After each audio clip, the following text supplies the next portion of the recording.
Salut, c'est Ben et Camille de la chaîne Booking Game. Aujourd'hui on a reçu enfin notre gros colis Exploratologie. Extrêmement énorme par rapport aux autres. Donc ça va être un double unboxing, il y aura sûrement la box d'avril et celle de mai du coup dans le même carton, donc on va faire un double unboxing. On a une petite boîte. C'est écrit mai en fait dessus, donc c'est bon. Hein, c'est un bonus celui-là. mai. Ouais, c'est écrit C'est mai. avril et mai. Ok, on va commencer par celle d'avril. Et celui-là il se promène, je sais pas, je tenais peut-être pas dans le carton. Ouais, bah, je sais pas, c'est peut-être un bonus. Hein. Hop, je crois qu'ils m'ont parlé comme quoi il y avait un livre bonus parce qu'on n'avait pas eu les deux. Ah oui, donc voilà, il y aura un petit livre bonus, on vous montrera à la fin. Donc la jolie petite box du mois d'avril. Qui est un format tout à fait classique pour le coup. Voilà, n'oubliez pas, il y a le code parrain en description de la vidéo. C'est vrai qu'ils ont pensé en fait à mettre des étiquettes pour savoir, pour connaître le mois. C'est pas mal. Alors, on commence les par fameux les petits sachets de thé. Oh, ils sont bien ceux-là en plus. Alors, étiquette. Étiquette. Oh, bien, étiquette, mais oui. Bah oui. Oh là là, bah des fois c'est pas évident. Hein. Ouais, mais c'est simple maintenant qu'on le dit. Hein. Ouais. C'est pas mal. Là, c'est en vrai. Quand on n'a pas le sachet, c'est. Je pense qu'on a quoi, 3 tasses, 2 tasses? Oh, un peu plus. 3-4 facile, ouais. Facilement 3-4. On a du coup, avec Mark Tranquility, c'est pas mal. Du coup, la camomille et des fruits, donc une infusion. Et alors, Freddy Mercury. Ah, ils sont partis chercher. Bohemian Raspberry. Ah, c'est excellent. Ok, bon. C'est long, les appâts en plus, c'est des Non, non, c'est des tout nouveaux. Ah oui, et c'est The Tea Book. Ah, c'est pas mal, Tea Book pour une marque de thé. Ouais. Ouais, ça c'est chouette. C'est top. Attends. C'est juste. Petite carte postale, voilà. C'est bien ce qu'on a l'enveloppe en même temps, donc c'est top. Tac, tac, tac. Ok, c'est bah, sympa. elles sont jolies, hein, j'aime bien. Elles sont sympas, ouais, Marjorie nous a habitués. Parce que je crois que c'est du coup la dernière sur laquelle Marjorie a travaillé. Il y a des biscuits ou un truc comme ça. Oh, il y a des donuts. Mais... Ah, la carte postale de donuts. J'adore. Bon, elle va direct sur le mur à carte postale. Ah ouais, non, ça, ils sont trop bien en plus. Mais oui. C'est joli. Je sais pas si le livre sera en fait sur des donuts, sur de la pâtisserie ou un truc comme ça. Oh, pas forcément. Alors ça, c'est quoi ce que je des granola, alors figue et miel. Oh, ça c'est chouette. L'emballage est trop top. C'est joli. Il est flashy. Fabriqué en France. Ok. Maman. En plus, on sort de table, on n'a pas pris de dessert. Du coup, ça va être notre dessert. Oui, c'est vrai. Pouf. Et j'ai ouvert t'as explosé. J'ai ouvert ça. Ah, d'accord. C'est pas un biscuit, c'est vraiment Non, des granola que tu mets dans ton yaourt ou... Ah voilà, c'est pour faire son petit muesli, son petit crispy, c'est sympa. Moi j'aime bien. Hop là, alors. T'as pris juste une amande, crapaud, prends-le. Ouais, mais j'ai voulu, comme ça j'en ai plus. Toi une stratégie. C'est bon? C'est bon? C'est vraiment du granola, je dois dire quelque chose qui a du miel et des petits morceaux de figue quelque part, mais je les ai pas eu. Mais en tout cas c'est bon. Par contre c'est bon. Ça c'est bon. L'amande était très bonne aussi. Tu m'as piqué une amande quoi. Attends. Oh, et le nougat.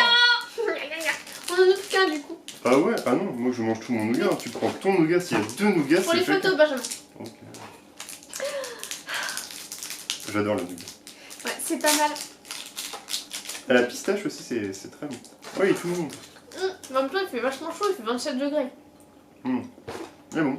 On ne sait pas de quelle marque par contre, mais il est bon. Il est bon, mais il est très classique. C'est vraiment le nougat que vous trouvez partout. Ouais, mais au moins il mérite d'être bon. Le papier. Et le bouquin. Alcool de Poppy. Tire-bouchon. De Poppy tire-bouchon. Merci. De Poppy Z Bright. Alors, les péripéties culinaires et amoureuses de Reiki et Jayman, amant et créateur d'un restaurant où tous les plats contiennent un spiritueux à travers les cuisines, les arrière-cours, les bouges et les deals de la Nouvelle-Orléans. Donc Poppy Z Bright mixe ambition, scandale, cocaïne et meurtre et nous sert alcool bien tassé. Donc c'est une femme qui est née en 1967. Elle est devenue un homme sous le nom de Paul, auteur de nombreux romans et nouvelles cultes, lauréat du prestigieux British Fantasy Award. Il vit à la Nouvelle-Orléans. D'accord. Bah en fait j'avais raison en disant qu'avec les donuts on partait sur de la gastronomie, etc. Ouais, pas mal, bah, encore une fois, bah, bien joué Marjorie, puis Mustapha aussi qui reprend du coup Exploratologie. Ok, donc c'est l'édition, je connaissais pas, c'est Au diable Vauvert. Non, non plus, mais j'aime bien. Ouais, On sympa. n'en a pas eu encore sur une thématique comme ça, sur la bouffe, etc. Ouais. Enfin, comme- Sur la Nouvelle-Orléans, Mm. on en a peut-être pas eu non plus, je crois pas. Non, j'aime bien. Après, bah, ça reste une couverture quand même simple. On en a vu des plus jolies, mais la ça- thématique est pas mal. C'est sympa. Bah, si le principe c'est de mettre un alcool à chaque fois dans leur plat, ben il y a des tire-bouchons dans tous les sens. Mon père avait ce tire-bouchon morceau de chêne avec un petit bidule. Ouais, mais ça c'était durant les années 80, je pense. Je sais pas. Non. Alors, Rinçant le monde, qu'est-ce que c'est? Alors, donc c'est de Stéphanie Larue, le plongeur. Très bien. On est sur autre chose. Oui, ça. Ah, sinon la cuisine, la plonge, on est sur la thématique. C'est la restauration, Je suis d'accord. sûre c'est voulu. Alors, l'écrivain emmène le lecteur dans les bas quartiers de la métropole québécoise, comme Zola nous faisait descendre à la mine Rinçant le monde. Au début des années 2000, les loteries vidéo ont envahi Montréal. Je n'avais pas 20 ans et leurs couleurs irradiantes, leur rouge cramoisi, leur jaune pétant, leur vert fluorescent m'ont possédé. Ni Lovecraft, ni le métal, ni les comics, ni les amis n'ont rien pu y faire. J'ai commencé à jouer. Et c'est dans l'arrière-cuisine d'un resto, on y revient, tu vois. Mhm. Les mains dans l'eau de vaisselle grasse, le plongeur en lien avec la restauration, j'avais raison. Ouais, c'était ça. Alors, et sous l'adrénaline que ma vie a basculé. Donc Stéphane, j'ai dit Stéphanie, pardon. Stéphane Larue est né à Longueuil au Québec en 1983. Diplômé de littérature comparée, il travaille dans le milieu de la restauration depuis une vingtaine d'années. Le plongeur est son premier roman. Il a reçu du coup le prix Sénegor en 2017 et le prix des libraires du Québec en 2017. Ok. C'est aux éditions Point. Mais il est pas mal aussi celui-là. Ouais, ça a l'air chouette, hein. Ça a l'air super sympa. Des bons petits bouquins. je Oh trouve, là, pour le j'avoue, moment. ils ont l'air vachement Il chouettes. y a encore quelque chose ou pas? On a fait le tour. Marche rien, la lettre. Oh. Ah oui, il y a le format. Donc voilà, c'est la lettre que nous on lit après. Hein. Et Du coup, oui, Mustapha, si jamais il y a des spoilers sur les synopsis, comme on avait déjà eu une fois avec Exploratologie, faut nous mettre un petit mot, parce que sinon on va lire le synopsis et on risque de spoiler les personnes. bon là, je pense pas. Ils vont pas en mettre à chaque fois. Hein. Je sais pas, mais si jamais ça se reproduit. J'aime bien ce principe-là d'avoir tout le temps un petit truc qui résume. C'est bon, on a fini. C'est bon, allez, on passe au mois de mai. Le mois de mai. Le temps passe à une vitesse. Ah, c'est bon. Le format est un peu plus petit. Va s'adapter à la taille des bouquins. Oh non, Ah là, c'est au-dessus. j'adore. Au-dessus. Donc, la fameuse lettre. C'est bien qu'il ait gardé le même principe. Je trouve ça Ouais. très chouette. Ça me paraît plus grand par contre. Alors là, ça va être sur les fleurs, j'imagine. On va pas regarder pour le moment, mais en tout cas, Alors, hop, je mets ça de côté. là c'est Pour un peu 100% Mustapha et Je mets Id. celui-là bien en évidence, c'était le bouquin de Ouais, thème. je crois du coup il y a Id aussi qui participe. Ok. Alors, un bon livre permet de se déconnecter du temps et de l'espace et de s'offrir un moment privilégié. Jean Gastaldi. Ah, celui-là, il est beau. Il est chouette. J'aimerais Ouais. qui adore les marque-pages. Il est Avec beau. aquarelle et tout. Ah ouais, ouais, il est joli. C'est un spécial exploratologie. Hein. Ouais. Ouh, la belle petite lithographie. Donc c'est de... By Lady Fox. Voilà. Ah, il est chouette. Elle est pas mal aussi. J'aime un peu moins que le marque-page. Parce que Mais bon, elle est voilà. quand même jolie. Hein. Oui, oui, elle est bien. Voilà. Ah, du chocolat. Dossier et Dark Chocolate, donc 70% de cacao, donc au baie de goji et à l'orange. Ok, bah, Single origine 25 grammes. je vais goûter. Oui, je sais, moi J'aime bien l'emballage, à chaque fois c'est des trucs colorés comme Ouais, ça. c'est pas Ça j'aime bien. un petit coup de schtack. C'est vrai que orange baie de goji, on n'a pas trop l'habitude. Normalement c'est soit tout orange là avec les orangettes ou des trucs comme ça. Orangette, les petits zestes d'orange chocolaté. Je me fais un tout petit morceau parce que moi je n'aime pas le chocolat. Bah, le chocolat est bon. Il est vachement vert. Mais je J'ai eu un détecte petit morceau. pas. Moi j'ai eu un petit morceau de goji. Ok. Je pense que comme On j'ai sent fait des surtout petits le morceaux. chocolat. Il est bon hein mais... Je pense que comme j'ai fait des petits morceaux, c'est réparti un peu en dessous de la Ah, tablette. ok. Mais Pour le moment j'ai pas senti l'orange par contre. moi j'ai eu un petit morceau de baie goji. Non, en tout cas c'est bon. Ah, pas mal. Oh. Oh. Non ça c'est inédit ça par contre. C'est pouscoche. Oh là là. Oh, c'est quoi? C'est fraises et framboises? Non, il y a un autre truc, je n'identifie pas. C'est pas ce que C'est pas de la confiture, j'ai cru que c'était de la confiture. De même, hein, t'inquiète pas. Ce sont des fraises séchées. Et Fraise maintenant, framboise. ne serait-ce pas pour aller avec le muesli, pour faire figue et miel, mais aussi figue, framboise et miel. Les Biobec. Les Biobec. Madame Green. Fraise framboise. Ok. Oh, c'est une sorte de filet. Ah oui, dis donc. Pâte de fruits. Mais oui. C'est des lacets pâte de fruits. Enfin, je vais les appeler comme ça, je pense. Ouais, vous savez, les gros filaments là, tout fluo, moche et qui piquent là. Bah, c'est le même principe. Non, non. Pas de fruits. C'est bon. C'est assez sucré, je m'attendais à moins sucré. Donc c'est peut-être après l'amertume du chocolat. Ouais, on aurait peut-être dû commencer par ça, en fait, que le carré de chocolat qui domine vraiment en bouche. Parce que précédemment, il n'est pas parti. Mais sinon, c'est bon. Après, justement, au niveau des ingrédients, il y a 78% de fraises, 15% de framboise, du sucre bio équitable, 7%, et du citron. Donc ouais, non, c'est des bons ingrédients, il n'y a pas de cochonnerie dedans. Non, j'en fais pas une folie par contre. Je trouve que Ben, ça va, mais... ouais, ça va, mais je pense qu'on aurait pas dû le prendre après le chocolat. Ouais, je pense que c'est ça. Je À pense voir que après. c'est une mauvaise trappe parce qu'il laisse un bon petit goût après en bouche. Plus tu le laisses, plus c'est bon. C'est vrai. Je pense que ça, on doit peut-être plutôt le laisser fondre ou quelque chose comme ça plutôt que croquer. Nous, on a mangé ça vraiment comme des snacks quand on Voilà, comme d'hab, de toute façon on fait ça. Oh, c'est magnifique. Bio de thé rooibos con rosé. Voilà, infusion de bio de rooibos à la rose. J'adore le packaging. J'adore aussi thé vert bio à la cannelle, à la citronnelle et menthe.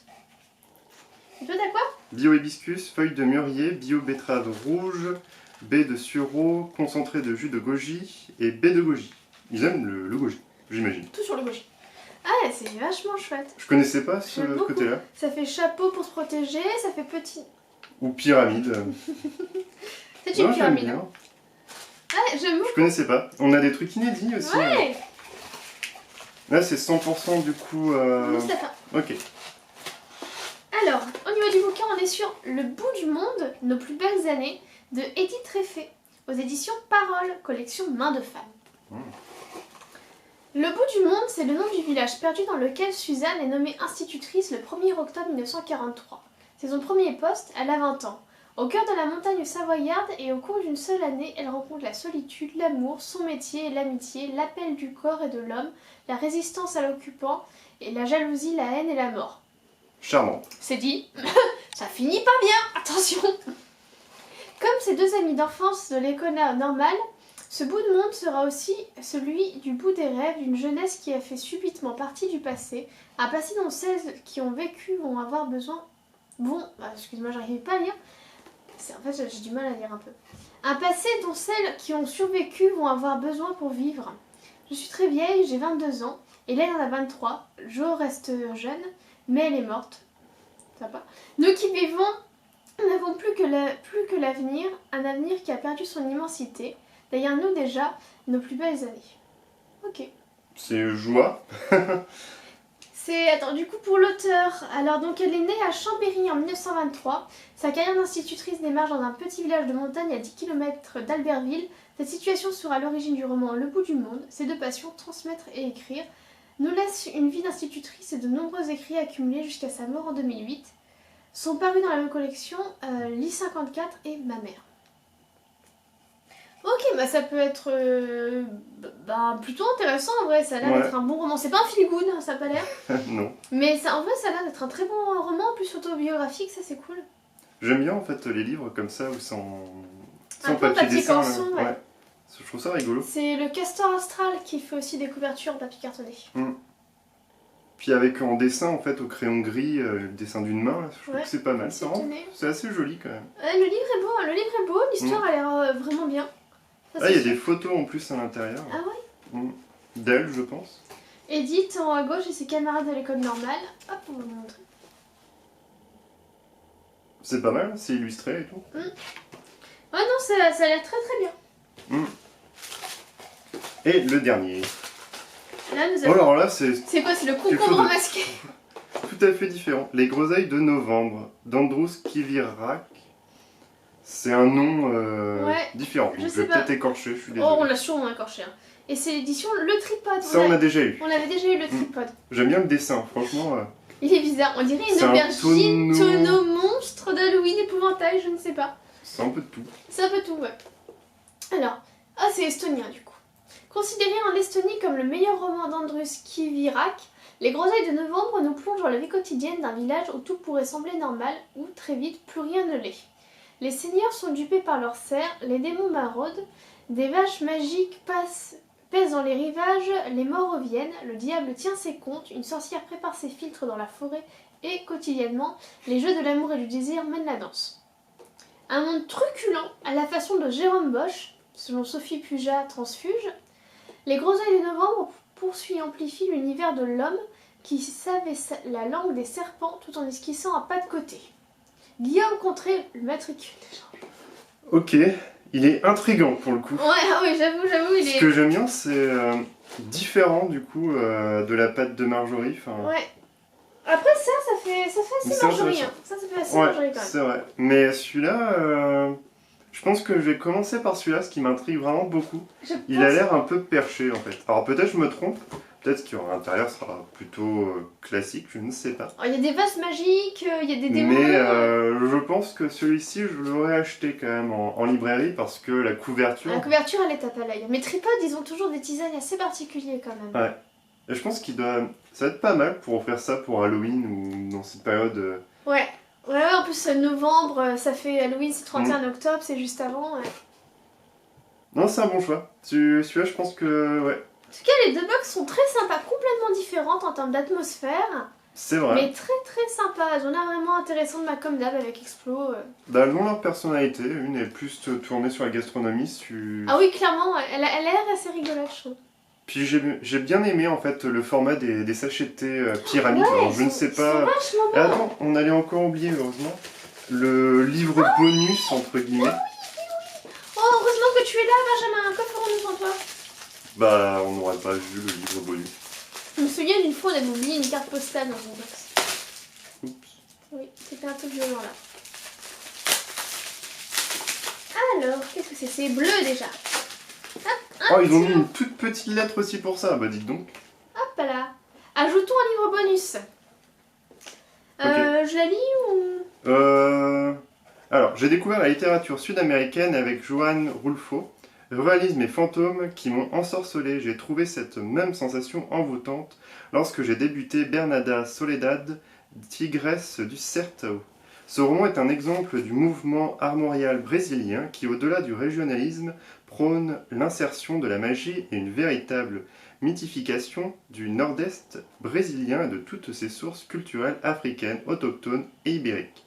Et c'est exactement l'ambiance que nous retrouvons dans Bernarda Soledad. Fantômes, noirceur, sensualité, brutalité, un folklore exacerbé de la vengeance articulée autour du personnage de tragédie grecque. Les personnages dans ce texte ont un comportement froid, leur sexualité les contrôle bien plus que leur raison, mais ils n'en font pas une sensation humaine. La chaleur, les émotions, la colère comme l'amour sont ici incarnés dans la nature et dans les animaux. Le fleuve, la boue du corral, où les chevaux ont plus de réaction et de présence que les personnages humains, simples pions d'un dessin fatal. Ici, c'est l'atmosphère qui nous sort de la réalité en nous, informant au cœur d'une violente nuit d'orage tout au long de cette page. Ok. Tout un programme. Très différent. Ouais. donc ce livre est de Raimundo Carreiro. Alors, Raimundo Carreiro a l'esprit âpre et magique des auteurs populaires du Nord-Est. Il manie une prose qui semble taillée au canif, faisant surgir du bois à chaque encoche le rouge du sang. Un roman fort beau et singulier, à l'univers étrange et poétique. Quel est le secret de Carreiro? Donc ça c'est Ariano Suassuna, membre de l'Académie brésilienne des lettres. D'accord.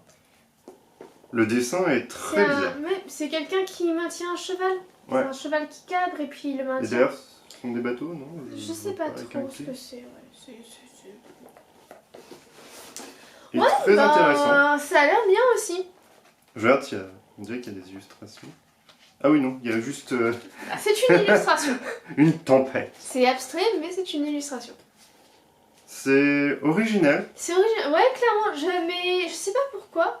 Ça me dit vaguement quelque chose, le nom de Bernarda Soledad, mais peut-être parce qu'il y a une auteure ou un auteur dont le nom de famille c'est Soledad et ça me dit du coup quelque chose, je ne sais pas. Peut-être, ouais. Mais ouais, ça a l'air... souvent sur Exploratologie, les livres, tu les prends comme ça, ouf, et après tu réfléchis 2 minutes et ouais, alors. Ah non, celui-là, il m'a pas choqué, mais il a l'air pas mal aussi. Ouais, c'est le speech de... du coup, c'est de Mustapha, je suppose. C'est pas signé, donc C'est je pas ne sais pas. signé, je pense que ça va être lui, qui était impactant pour le coup. Mais finalement, quand on lit après le... Il Ouais, n'y a pas de synopsis, c'est juste un blabla de la vie sur le bouquin. Mais à voir. Je pense pas que je lirai tout de suite. Je préfère celui, les groseilles de Le novembre. concours masqué là. Ouais. Et peut-être après celui-ci. Donc, Qui m'intrigue énormément. Et pas. après la plonge et après le... Je ne sais plus comment... Là c'est alcool. Voilà. En termes. Ouais, il y en a beaucoup. Ouais, bah 2 box. C'est inédit, on n'avait jamais fait en fait les 2 box. Non, 2 box. On a déjà fait des double unboxing mais pas des double unboxing Exploratologie. Donc ouais non, c'est costaud. Normalement je pense que ça va reprendre un rythme plus régulier. Bah je pense parce que maintenant ils peuvent les préparer Normalement, dans les temps, etc. Donc n'hésitez pas à nous dire en commentaire quel est le livre qui vous a le plus intéressé, intrigué, celui que vous avez envie de lire en premier par exemple. Si vous avez une préférence pour une box ou une autre. Moi pour le moment je les trouve tous les deux plus ou moins identiques, tu vois. J'aime bien celle d'Avril. Parce qu'elle a l'air un peu plus feel good, un peu plus rigolote, un peu plus... L'autre a l'air un peu plus brute. Mais après c'est parce que c'est ma sensibilité. Mais en tout cas les deux sont intéressantes je pense. C'est vrai. Après pour le moment c'est vrai qu'on sent pas vraiment une nette différence entre quand c'était Marjorie et maintenant... Non, pour l'instant non. Je trouve que ça va. Alors peut-être ils ont tous les deux la même personnalité, je ne sais pas, enfin du coup les mêmes goûts. C'est vrai que toi c'est pas que t'appréhendais mais t'avais hâte de voir un peu ce que ça allait donner du coup Exploratologie sans Marjorie. Bah oui, parce que je trouve que ça reste quand même personnel dans un sens de créer une box en fait et après de... C'est assez intime mine de rien, c'est un contrat de confiance que les acheteurs passent du coup avec les personnes qui créent la box. Et c'est vrai que ça matchait bien en fait avec Marjorie, je trouvais toujours de bons bouquins, des bouquins intéressants, etc. Donc j'avais peur en fait de perdre ce côté-là où à chaque fois j'étais ravi de mes achats indirects via cette box-là. Donc j'avais peur en fait que la nouvelle box soit vraiment tout à fait différente. Mais en fait il a réussi à garder l'esprit Exploratologie, cool. Et en proposant en plus des petits thés différents, tu vois, il n'a pas repris les mêmes sachets de thé qu'on pourrait retrouver avec elle, on a découvert de nouveaux thés. Je ne sais pas si vont être bons ou pas. Quand on fait aussi des dégustations via Instagram. Pas tout le temps, mais de temps en temps il y en a, et puis ça fait des jolies photos. Quand on a des nouveaux, après on va pas mettre 100. Donc voilà. Donc n'hésitez pas à liker, à partager, à vous abonner si ce n'est pas déjà fait, et on vous dit une prochaine. Salut, salut!